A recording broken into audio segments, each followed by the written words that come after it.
childhood with visions to stir the imagination.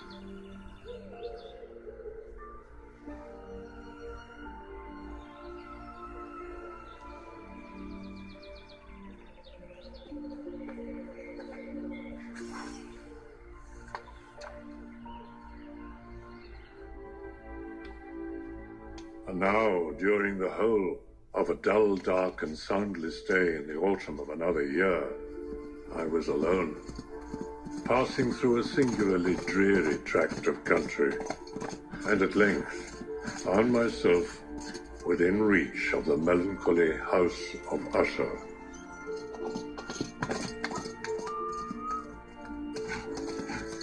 I know not how it was, but with my first glimpse of the house after so long, unexpected sense of insufferable gloom pervaded my spirit.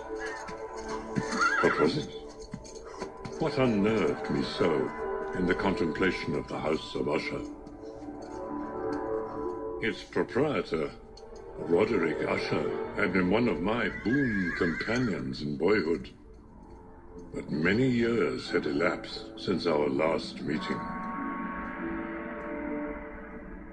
His letter, however, had lately reached me in a distant part of the country. I scanned more narrowly the real aspect of the building. Its principal feature seems to be that of an excessive antiquity.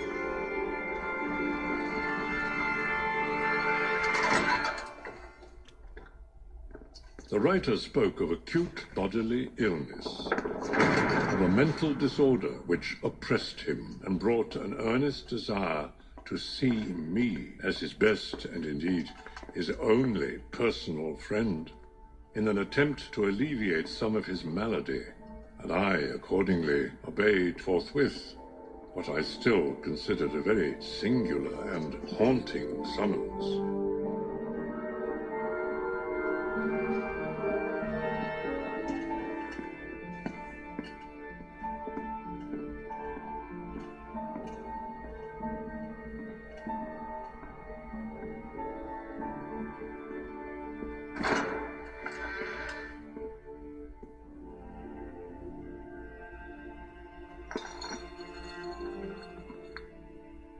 I gazed upon him with a feeling half of pity, half of awe.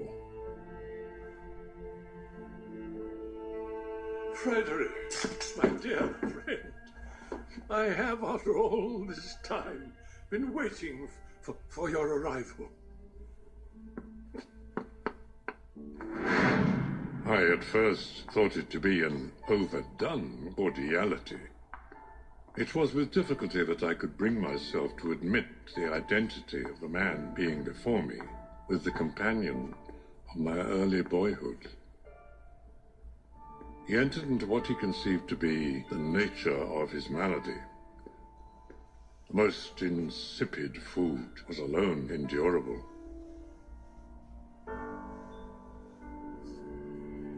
The odors of all flowers proved oppressive. His eyes were tortured by even a faint light.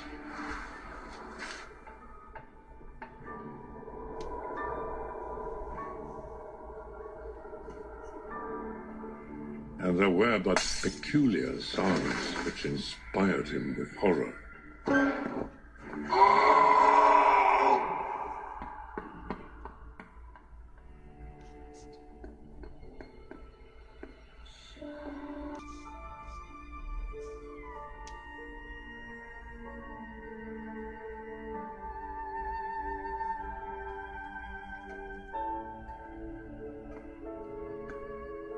I began to question my worthiness of being present for my friend, who now existed in a world of which I held no key. I shall perish. I dread the events of the future. I feel that the period will sooner or later arrive when I must abandon life and reason together in some struggle with the grim phantasm. fear. But what do you fear, Roderick? I must know, what is it that torments your every moment? I admit that much of the peculiar gloom which afflicts me could be traced to a severe and long-continued illness. I speak of my tenderly beloved sister, Madeline. My sole companion for so many long years. My last and only relative on Earth. Roderick spoke with such bitterness which made me shudder.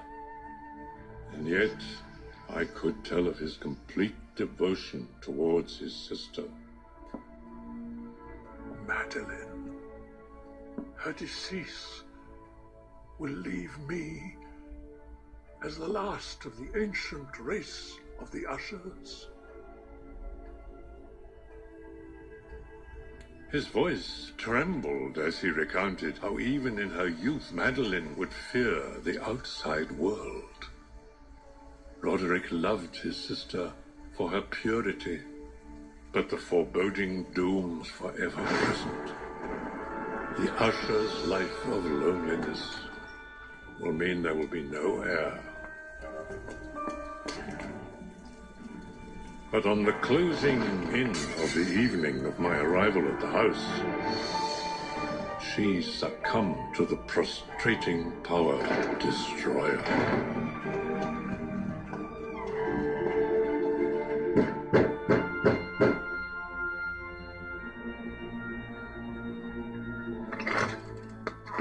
She is dead. Madeline has died. She has left me.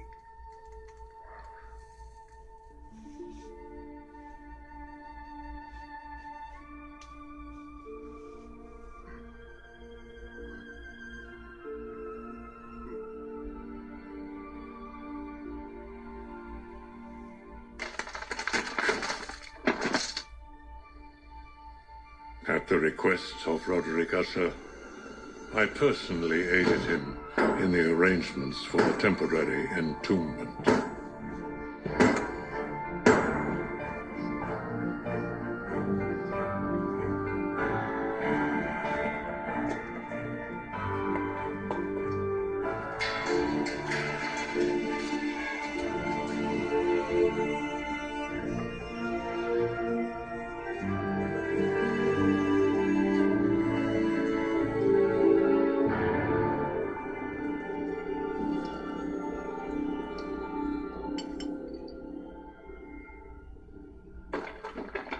And now, some days of bitter grief having elapsed, an observable change came over the features of the mental disorder of my friend.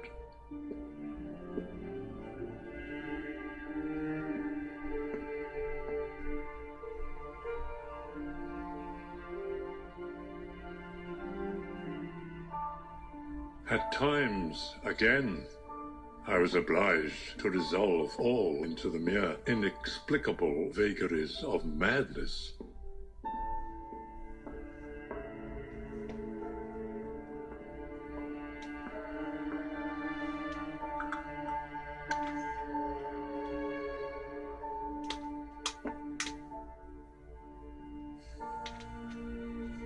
For I beheld him gazing upon vacancy for long hours, in an attitude of the profoundest attention, as if listening to some imaginary sound.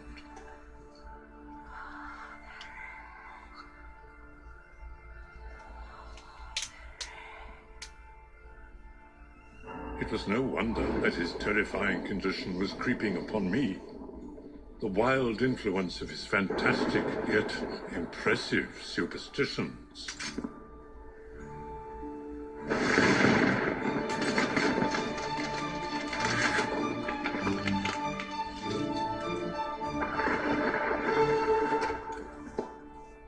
And you have not seen it? Then you shall. Must. must behold this.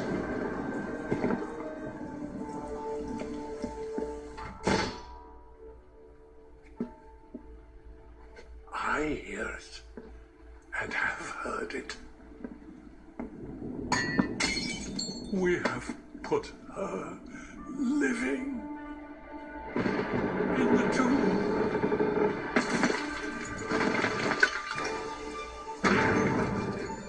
I now tell you that I heard the first feeble movements in the hollow coffin. I heard them many, many days ago, yet I dare not speak. The rending of her coffin and the grating of the iron hinges of her prison, and her struggles within the coppered archway of the vault.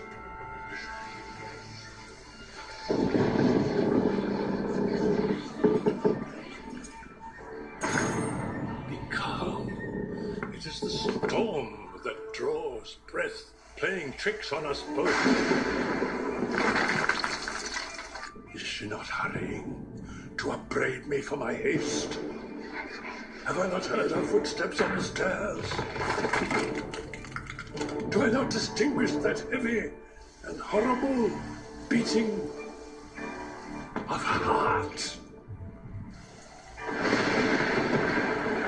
Madman! Madman!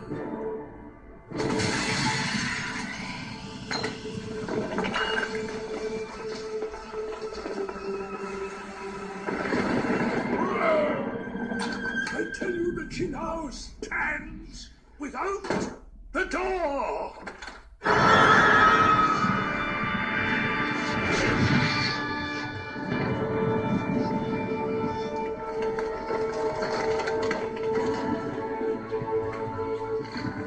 The vision before me will stay burnt into my very soul and haunt me to the end of my days.